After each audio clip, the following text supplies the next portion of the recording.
In 1992, several high-profile comic artists would seemingly abandon the big two, creatives feeling held back by an ever-dominant editorial and publishers cutting into their paychecks. It only made sense to cut loose when a lot of the market seemingly only came for their art. So, a thought came across them. What if they were their own publishers? And the craziest part is that it worked. It was the 90s. It was all about being bold, rejecting tradition, saying screw the man, and making it a name for yourself, which Image Comics was exactly that. No longer overbearing editors would dictate what they could write. You got to keep what you made, and it was independent from these companies. Youngblood, Spawn, and Wildcats were all emblematic and oozed that 90s edge. Fast forward a couple of years, and it was 96. Image Comics has been cemented as an industry titan, having entire toy lines, video games, cartoons, hell, even an entire theatrical film. Seemingly, Image Comics, in just a few short years, was able to accomplish what the big two did in 50, while they themselves were seemingly falling into obscurity, maybe verging on bankruptcy.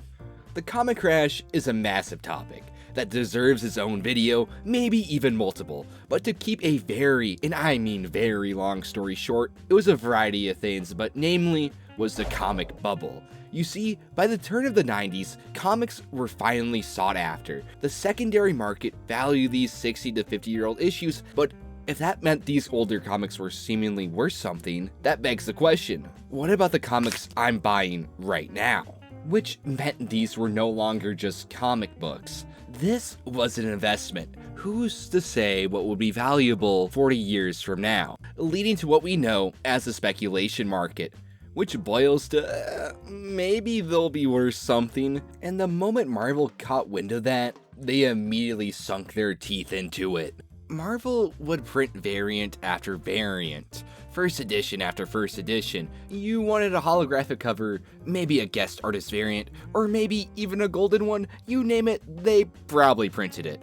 Hey, if these comics gain so much value on their own, how hard would it be to actually replicate it? Well, we would shortly get our answer as many a customer, and even Marvel themselves, realized one teeny little problem with this scheme. These books kinda suck. To put it plainly, these comics weren't wanted, cause what do these comics really hold if nobody even wanted them in the first place? The origins of the comic boom were due in part to the legacy these first editions held, but a random Avengers issue from 95 isn't going to hold a candle to that price, even more so when there were thousands just like it. A combination of capitalistic greed, a blind speculation market, and a flurry of mediocrity was the perfect conditions for a horrid storm to form. That storm being the comic crash. But oddly enough, that small indie studio we briefly touched on is somehow sailing through it just fine? Unlike Marvel and DC, they were the trendsetters. Readers wanted the extreme action paneling, exaggerated poses, even the pouches. And when they left to make Image, many readers followed suit. But just because they were weathering the storm doesn't mean they were sailing smoothly, as sooner than later, someone was about to rock the boat. Leading us to meet our, let's call him main character today, Rob Liefeld. A pretty polarizing character depending on who you ask. He's known for many things: a surrealist artist, the self-proclaimed creator of Deadpool, a TikTok influencer, but at the time, he was the face of all the trends everyone loved in the 90s. While every other Image partner's rebellious streak would soothe out shortly after joining the company, Liefeld only got started. Constantly missing deadlines and ignoring meetings, he was definitely considered to be the black sheep among them. But still, he raked in decent cash and his book Youngblood was still fairly popular. That would change when he decided to shake the entire foundation of Image, as Liefeld would go on to form his own publisher, Maximum Press. Making your own studio wasn't anything new within Image. Jim Lee would create Wildstorm under Image, and Liefeld already had Epic Studios made. The difference is that Maximum Press would be its own thing, completely severed from Image Comics. This was a massive social faux pas, as many of the Image guys felt betrayed by this action.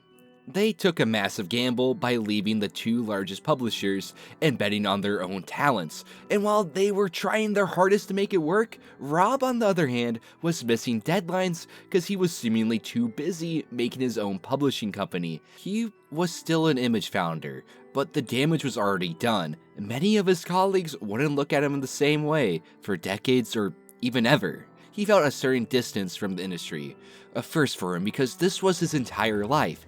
The industry he helped change was seemingly turning against him from the company he helped found only 4 years prior. Even if it was on his own accord, it stung.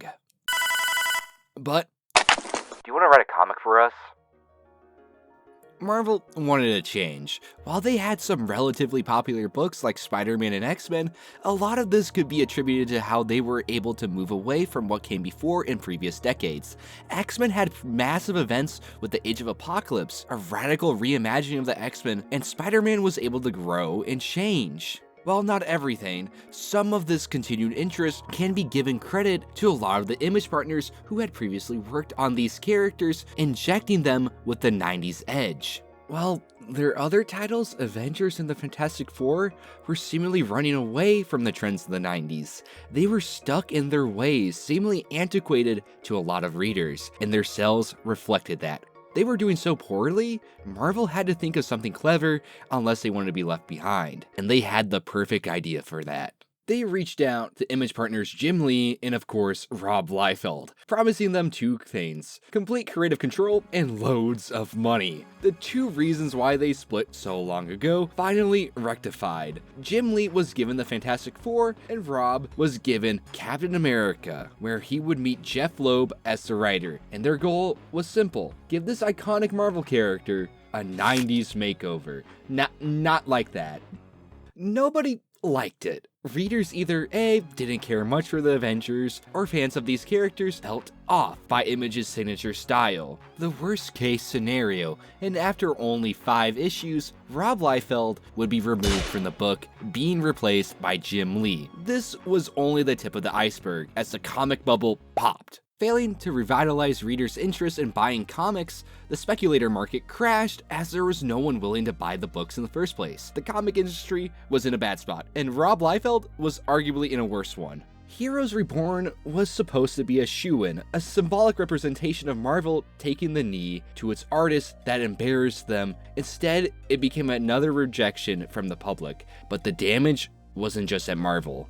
Back at Image, resentment towards Liefeld had been quietly building for years. The decision to work at Marvel made it boil over. To not only start your own publisher separate from them, but to return to the very guys who they felt had cheated them was a betrayal that looked like he was abandoning them rather than pure ambitions. Compounding with accusations of, at best, Rob poaching artists from other Image partners, and at worst, using funds from Image to fund Maximum Press. Now, to be fully transparent, a lot of these claims can't be exactly confirmed, as both Todd and Rob are possibly two of the most unreliable narrators you could unfortunately have, pushing Image Comics to make a difficult choice, to hold a vote of no confidence against Rob Liefeld. But before that could happen, in September of 1996, Rob Liefeld would announce his departure from Image Comics. While many would give up, maybe retire right here after the peak of his career was seemingly over, but the one thing you could call Liefeld was that he was a man of ambition, and he did not give in.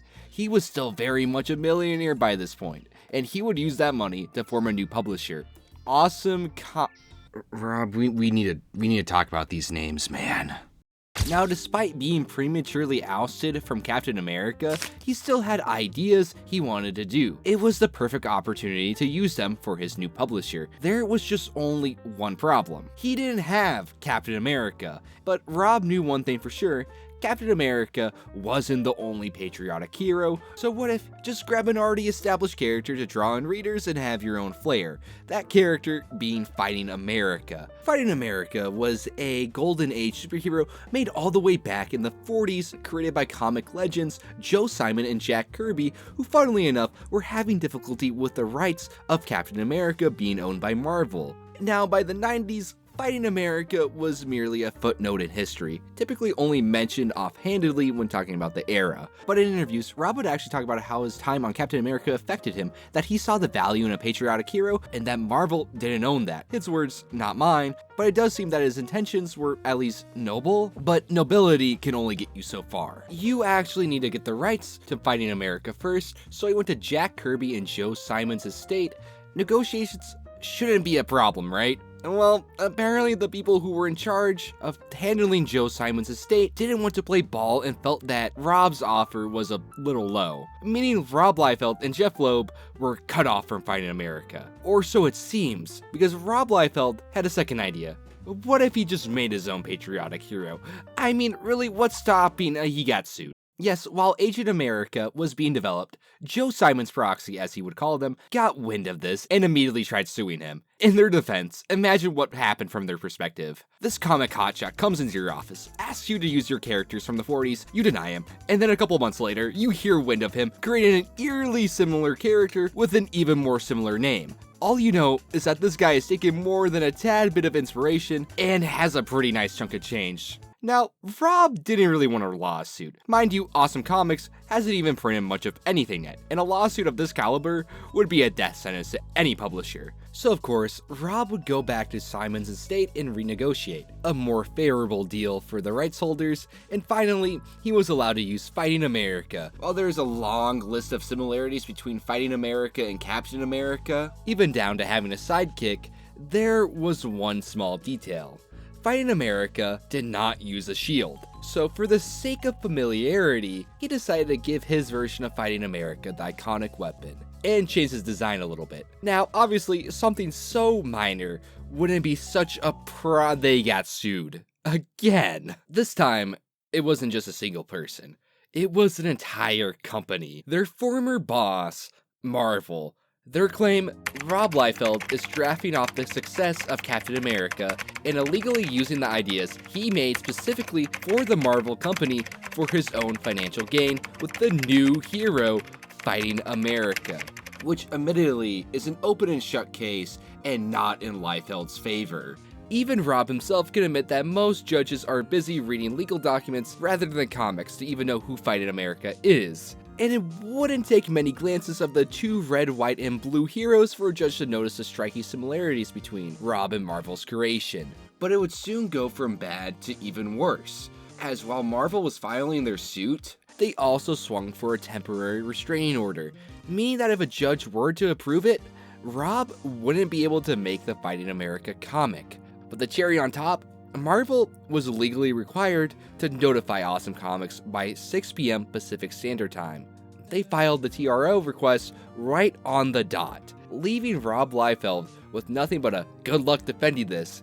Rob Liefeld went from the top of the comics world, but in a far too short 4 years, it would all come crumbling down. He would get kicked to the curb by the company he helped found, then rejected by Marvel, now about to be sued into submission, all before his 30th birthday. This guy was 29 doing all of this. Rob, didn't you promise that you would draw and we would do the talking? And when you grow up a little more, you know, we'll let you in there with the grown-ups. Well, my 12th birthday is coming up, guys.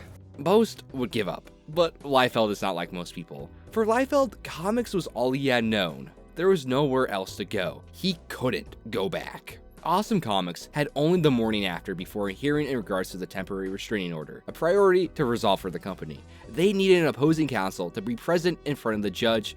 Just one thing, they were across the country in California. Thankfully, they were able to get a hold of someone who could represent them in New York, John Hyde, a lawyer from the local area, willing to represent them and meet the judge the next morning. His first piece of advice, get someone right here, right now. So they turned and threw Awesome Comics writer Matt Hawkins on the next available flight, depending on if the judge grants a temporary restraining order, but not only determine the rest of the case, but the future of Awesome Comics. When Matt Hawkins landed, Marvel's attorney and the judge were actually in shock that Awesome Comics actually sent legal counsel. They believed Rob would withdraw and admit fault immediately after getting the notice. But what Marvel didn't know is that they made a fatal flaw. While it is undeniable, that Fighting America is very clearly a Captain America knockoff. Marvel, when filing, made the claim that the character was specifically made by Rob Liefeld to take ideas from their character without their knowledge or permission. But the thing was, Rob didn't create Fighting America. They needed to prove that in the hearing, however. So the night before, they rummaged around, finding instances of Fighting America being printed prior to Awesome Comics' inception. But while looking through the documents, they made a discovery that would shut down the whole case. Marvel knew about Fighting America. In fact, they even printed a hardcover years before Rob Liefeld ever joined Marvel. And when Awesome Comics presented this fact, the judge canceled the temporary restraining order and requested a second hearing the following week. Finally, a win for Awesome Comics. Liefeld stayed day and night documenting every single example of patriotic heroes from Marvel to DC to even independent comics. This showed that there was already a precedent of characters wearing the Star-Spangled Banner on their back. And after filling up to 2 notebooks of these examples, Marvel quickly withdrew their suit. But they had a single condition. Fighting America couldn't be able to throw his shield. Well, in 90s fashion, they agreed. But that didn't mean they weren't gonna get fun with it. Fighting America would use attachments on his shield ranging from rockets, spikes, and even machine gun. The initial press of an independent comic studio winning a lawsuit against an industry titan drew in readers, and while Rob did capitalize on it, it didn't last long. Awesome Comics would inevitably lose readers, forcing them to close doors. This isn't a story about how the little guy beat the odds over a corporation, rather a story about how 2 different comic titans were getting left behind by a readership who didn't care too much for what they were printing out. They doubled down on the sketchy practices for quick buck and fought to the bitter end for crumbs that were proven to not work. Oh my god. Thank you so much for watching. I know this is very different from what I usually do. I usually do character analysis, and while Rob Liefeld is a character in his own right, this is still a little new. And today I just want to talk about the real life narrative involving a comic that was really not that noteworthy. So again, thank you so much for watching.